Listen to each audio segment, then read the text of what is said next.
and welcome to Inner Circle Guidance. Today we're going to be doing a collective reading, but for those of you who are new to the circle, hello and welcome. Don't forget to hit the subscribe button. I post new readings every single day. And if you're looking for personal services or personal readings, I offer them through my website, innercircleguidance.com. Let's find out what the circle needs to know today.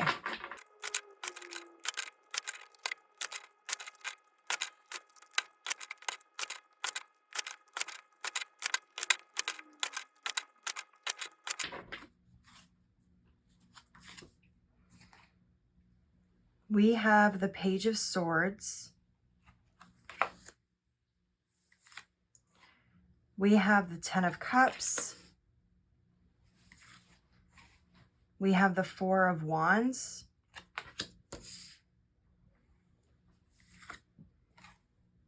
We have the Hierophant.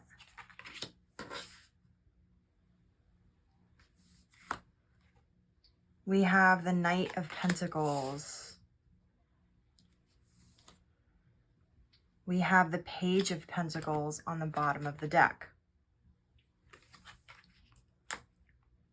The Page of Pentacles being on the bottom of the deck means that there's this overall arching energy here in this reading that has to do with consistency. It has to do with the way that you go about planning and achieving your goals, the energy in which you're doing that, and the offers that are coming through, not only through opportunities, but also through divine guidance from the universe. And what I'm seeing here is that there is a shift that is happening where you are having new ideas that are coming in with the Page of Swords on how to get things done the way that you want them. What's interesting is that this woman in this card is walking on this tiny little stick across a chasm. It's like she doesn't even notice and it's not even bothering her because she's being held up by these light bulbs. You are on the edge of this revelation and this breakthrough that's really going to help you move forward in a positive light. But also with the Page of Swords, what I'm seeing is this is not just having new ideas. That's part of it. This is about proceeding with caution and having revelations. It's also about applying lessons and being in a state of learning, applying those lessons in a way that is building onto your foundation and bringing you onto stronger ground. There's going to be a lot of revelations that are going to be happening. If they haven't started already, it's going to be coming here shortly in regards to your relationships and your relationships with the different things in your life, how you react, the energy that you've been in when you're pursuing it. What's interesting here is that we also have the Four of Wands, which is the 1111 card, meaning it's a card of spiritual awakening. It's a card of alignment. It's a card of some sort of major change to your foundation, whether that's spiritually, physically, mentally, whatever. We have the Hierophant, which has to do with taking time for self and having sort of this awakening that's happening of knowledge. And what I'm really seeing here with the Knight of Pentacles is that this has to do with the way that you plan and the way that you move forward in consistency, but not only in the consistency, in the intention. A lot of you I'm seeing in the past have had this energy where things were not calm and peaceful. If you'll notice in all of these cards, except for the Page of Swords, which is a little bit more precarious, there's this calm energy, there's this tranquil energy, there's a flow that's happening. We have the flow of this rainbow here, which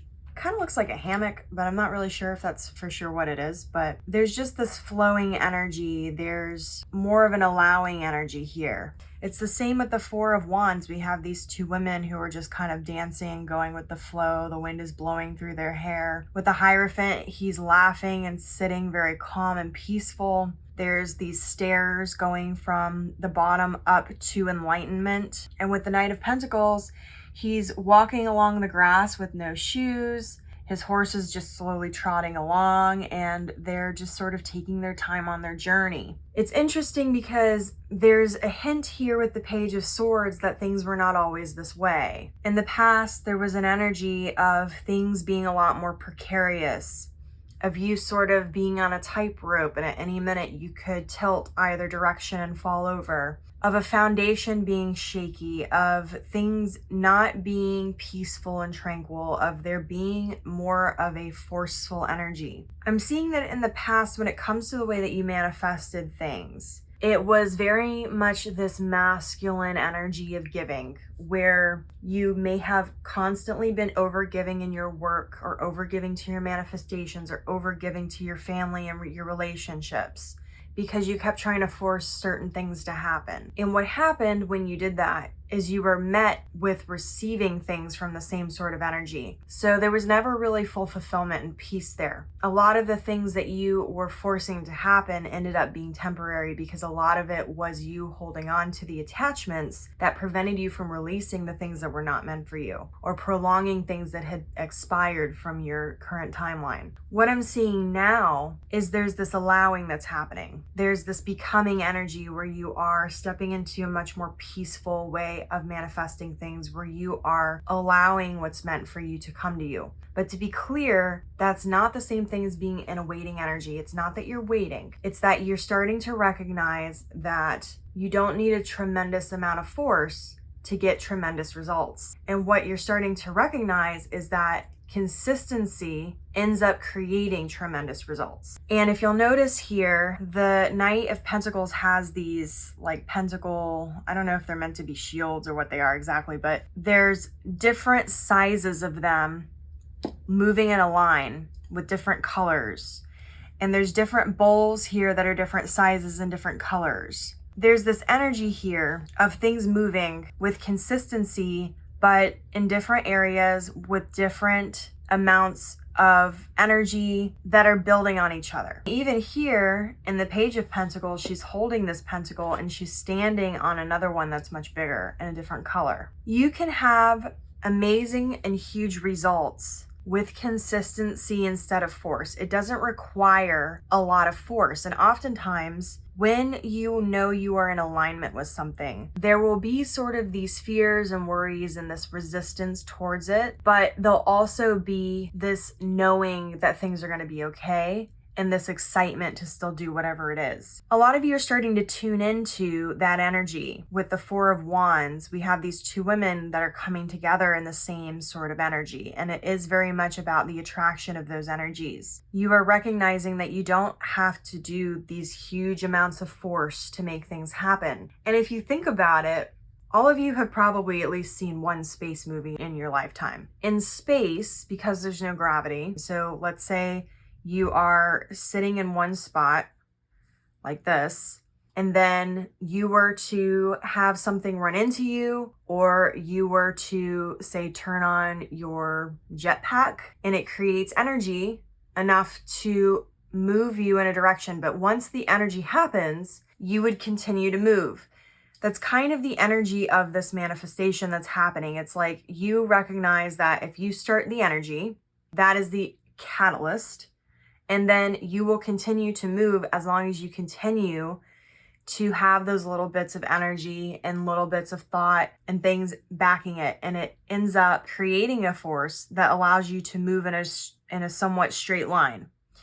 And it's interesting because we even have that here in the Hierophant, where he's sitting and there's these staircases and it's descending, and it's like the staircase is narrowing and narrowing and narrowing as it goes up to what looks like a lotus flower up here, to enlightenment, to the next step. That's ultimately what you're preparing for at this time, but you're also being asked to recognize where you have not done that in the past, and where your force has created this energy where you were not able to be maybe as successful as you wanted. Because when you are trying to force things to happen, it also puts you in a different perspective of the way you view things, where you may not recognize certain opportunities. And to give a really good example of this, there is somebody I know who received a huge job promotion, but it required her to move to a company that was established elsewhere, but was just getting established in this particular office. She moved over to this office, and what happened is when she started the job, everything was very disorganized because this particular company had never been in this state before and had never really done their research in terms of the market difference of where they were at. They brought in a lot of people from other states to fill the positions at this office, so there was a lack of understanding for the culture and the competition and things like that in this particular market that they were in now. My friend who had moved over got frustrated with that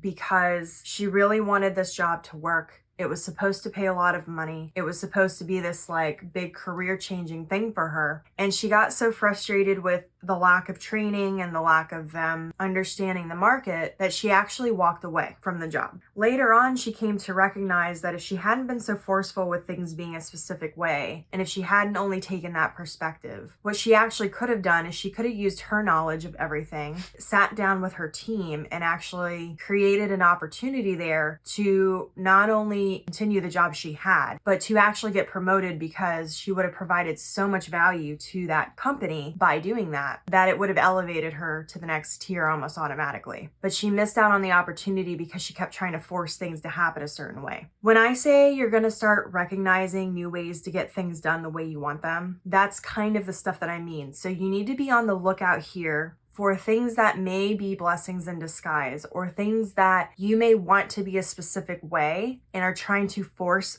to be a certain way, but recognizing the force is not required. She didn't have to force them to be a certain way in order to be successful. What she needed to do was she needed to shift her perspective and provide the value. And I'm not saying that's going to be literally the same thing that's happening for every single situation for you all, but it's a good example because it shows how force versus allowing, force versus new perspectives, force versus smaller consistencies can make a big difference in the outcome of whatever you're doing. And that's ultimately what you're being prompted to here. So I'm going to leave you with that food for thought. This is your reading. If it resonated with you, don't forget to like this video, comment your affirmation down below. Your affirmation for this reading is a tremendous amount of force is not required to get amazing results. And as always, may your life be full of light, full of love, abundance, and gratitude. I'll see you next time.